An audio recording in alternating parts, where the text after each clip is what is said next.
Paddy Pimblett did come in the cage tonight. Is that the fight that you want more than anything else?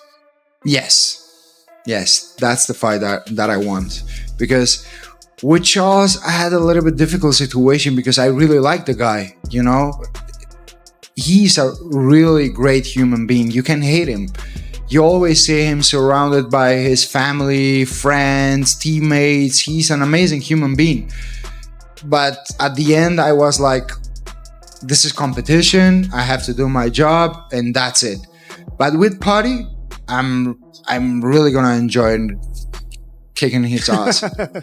Ilia Topuria versus Paddy is one of the truest grudges that we have in our sport right now. Some of you might not have known about it, and the rest of you might have forgot about it. Was that B-roll and footage exists every bit as much as Masvidal and Leon exist, Ilia and Paddy exist. But how do we get there? One thing that Paddy said about his career, he said, fight Gaethje and then I'll go deal with Charles. But he had a different idea if Ilia won. If Ilia wins and that's the big grudge match, move Gaethje out of the side, he's ready for the title right now. Paddy Pimblett did come in the cage tonight. There's Arman Tsarukyan, there's Justin Gaethje. Is that the fight that you want more than anything else? Yes, that's the fight that I want. With Charles, I had a little bit difficult situation because I really like the guy. He's an amazing human being. But at the end, I was like, this is competition. I have to do my job. But with Paddy, I'm really gonna enjoy kicking his ass. Pimblett versus Justin Gaethje is quietly becoming one of the most dangerous crossroads fights in the UFC right now. Not just because of what happens on fight night, but because of what comes after. Because if Paddy Pimblett pulls this off, everything changes. The UFC lightweight division is already chaotic, already tense, already full of unfinished business. And this fight feels like the final domino that could send the entire division into absolute mayhem. On one side, you've got Justin Gaethje, a proven killer, a pressure machine, a man who has broken elite fighters with nothing but pace, violence, and an absolute refusal to back up. On the other, Paddy Pimblett, still doubted, still questioned, still mocked by parts of the MMA world, yet somehow always finding a way to win when it matters most. I'm not going to say I have a ton of confidence in this, but if it comes true, it'd be a cool prediction to have, and that is Ilia comes back. But the bolder prediction is he loses. He comes back too soon, still dealing with all this bullshit, and ends up losing because he's not in the right headspace. But I think Ilia's a smart guy. That's why I'm, kind of on the fence about this prediction a little bit, right? I'm not saying like, I really believe his prediction or anything. But man, fighters don't like not fighting. They don't like sitting on the sidelines. I can speak from my own experience. Every time I got injured and someone wants to watch a UFC card, it's hard to watch. You can't sit there and watch it. You want to be the guy in there. You want to be the one that people are watching. And I think he's going to have that. He's healthy. He's not, it's obviously he's dealing with some pretty heavy shit, but he's healthy. He wants to come back and compete and fight. And I think he'll end up breaking to that, and he'll end up coming back. But it's not going to be a good time, and he's going to be dealing with shit. And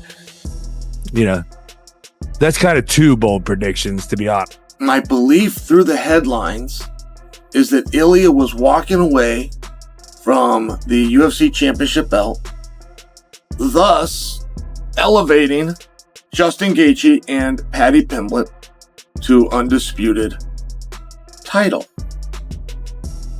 Now, once I dug into this, I can't quite recall why I thought it in the first place. I mean, once I dug into it, there was nothing in the article that said that Paddy and Justin was going to be undisputed, or that the UFC was accepting, or that Ilia was surrendering a belt back. And I was talking with Daniel Cormier. Daniel's always got the inside scoop. Say, hey, Daniel, you just got back from calling this event. What is going on there? Is Justin and Paddy moved up? And Daniel said no. He said that essentially in all of these articles and all of these news waves that have now just come out on Ilia Topuria, it's repackaging what we already knew. It was Ilia coming in front of this thing and saying, hey, I'm dealing with some big stresses in my personal life, and one of the great concerns that I have is that there's going to be a claim made against me for domestic violence, and I'm sitting here and I'm just waiting for this shoe to drop. And until it does, and until I can deal with that, try to work my own personal things back into order, I won't be competing. Now, I think a lot of you are going to hear what I just said and go, hey, Chael, you're 2 weeks late on the story. No, that is the story.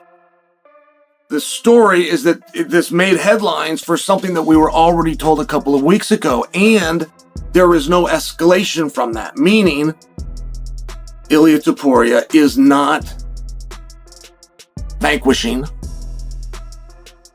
or having stripped from him. And that's where the stigma really begins. Gaither is supposed to be the reality check, the gatekeeper, the guy who ends hype trains and sends fighters back down the rankings with scars they never fully recover from. His style is chaos with structure, brutal leg kicks, relentless pressure, and the ability to drag fights into uncomfortable territory where mistakes become fatal. Most people believe that if Paddy stands too long, if he absorbs too much, if he gets reckless, Gaither will break him. But that's also where Paddy becomes dangerous, because Paddy Pimblett thrives in mess. He thrives when fights go off script. He thrives when people stop thinking clearly. His grappling transitions are fast. His submission instincts are sharp. And the moment a fight hits the mat, the entire dynamic flips. One slip, one overcommitment from Gaither, and suddenly Paddy is on the back, hunting the neck, changing the narrative in seconds.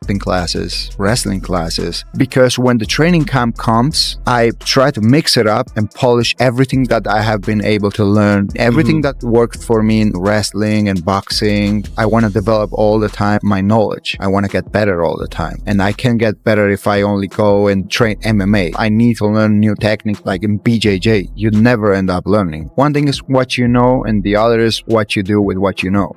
Who do you think should be next for Ilia? Who should be next for Ilia? 55 has always been so cloudy at the top. Maybe Gaethje. I think him going to 170 to fight Islam, if Islam wins, is a stretch. You know, Islam's big, man. I've never seen Ilia in person, but he seems smaller. I know obviously he can knock anyone out. I do think if they fight, Ilia can knock anybody out from 45 to 170. He has the skills, the power, the technique, and but we've just never seen him in there with somebody that big and somebody with that caliber of wrestling. But I think he should defend the 55 title a few times before that's talked about. We'll see. That's why this fight isn't as simple as people want it to be. And looming over all of it is the bigger prize.